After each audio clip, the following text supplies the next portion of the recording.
வணக்கம் guys. Windows 10ல் இப்போ நம்ம சர்ச் ஆப்ஷனை ஓப்பன் பண்ணி அதில் சிம்எம்டி கமாண்ட் ப்ரொமோட் சர்ச் பண்ணுங்கள். சர்ச் பண்ணி நியூ பாப்பாக ஓப்பன் ஆகும். அதில் டிஸ்க் சர்ச் பண்ணுங்கள். என்டர் அழுத்தி செலக்ட் டிஸ்க்கு கொடுங்க. அதில் பாருங்கள் டிஸ்க் 0ன்னு இருக்கும், அது ஹார்ட் டிஸ்க் 1. டிஸ்க் 1ன்னு இருக்கும், ஹார்ட் டிஸ்க் அது 2. டிஸ்க் 2ன்னு இருக்குது பாருங்கள், அது வந்து யூஎஸ்பி ட்ரைவ், வெறும் 7 GB தான். அங்கே நம்ம தேர்ட் ஒன்று செலக்ட் பண்ணி நம்பர் 2ன்னு போடுங்க. செலக்ட் டிஸ்க் 2ன்னு போடுங்க. என்டர் அழுத்துங்க. என்டர் அழுத்தினையும் க்ளீன் CLEAN க்ளீன் என்டர் அழுத்துங்க. க்ளீன் போட்டு create disk partition private enter அழுத்துங்க.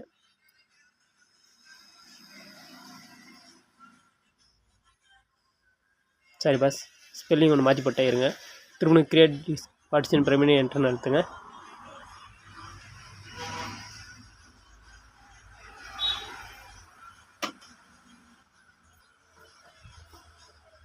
இப்போ ஃபார்மேட் FS = NTFSன்னு சர்ச் பண்ணி என்டர் அழுத்துங்க. குயிக்னு போட்டு format FS = NTFS QUICK enter அழுத்துங்க. கைஸ் 0 to 100 வரும் பாருங்க. ஃபார்மேட் ஆனதையும் நீங்கள் ஆக்டிவ்னு போடுங்க. ACTIVE active. கைஸ் ஆக்டிவ்னு சர்ச் பண்ணிட்டு அசைன் லெட்டர்னு போடுங்க. ASSIGN assign LETTR letter = G இல்லைனா உங்களுக்கு பிடிச்ச லெட்டர் போட்டுக்கோங்க, C தவிர. அதுக்கப்புறம் என்டர் அழுத்துங்க. எக்ஸிட் அழுத்துங்க. EXIT எக்ஸிட் என்டர் அழுத்திடுங்க. அந்த க்ளோஸ் ஆகிரும். திரும்ப எக்ஸிட் என்டர் அழுத்துங்க. இப்போ பாருங்கள் டிஸ்க் மேனேஜ்மெண்ட் ஓப்பன் பண்ணி பாருங்கள். USB ட்ரைவ் ஆக்டிவ்னு வந்துங்க. பாருங்கள் ஓப்பன் பண்ணிச்சு பார்த்துட்டுங்க, ஆக்டிவ்னு வந்துடுச்சு. அவ்வளோதான். இப்போ நம்ம வாய்ஸை காப்பி பண்ணி என்னங்கன்னா சரி. இப்போ பாருங்கள் காப்பி பண்ண போகிறேன். ISO ஃபைல் தேடி என்ன போகிறோம்.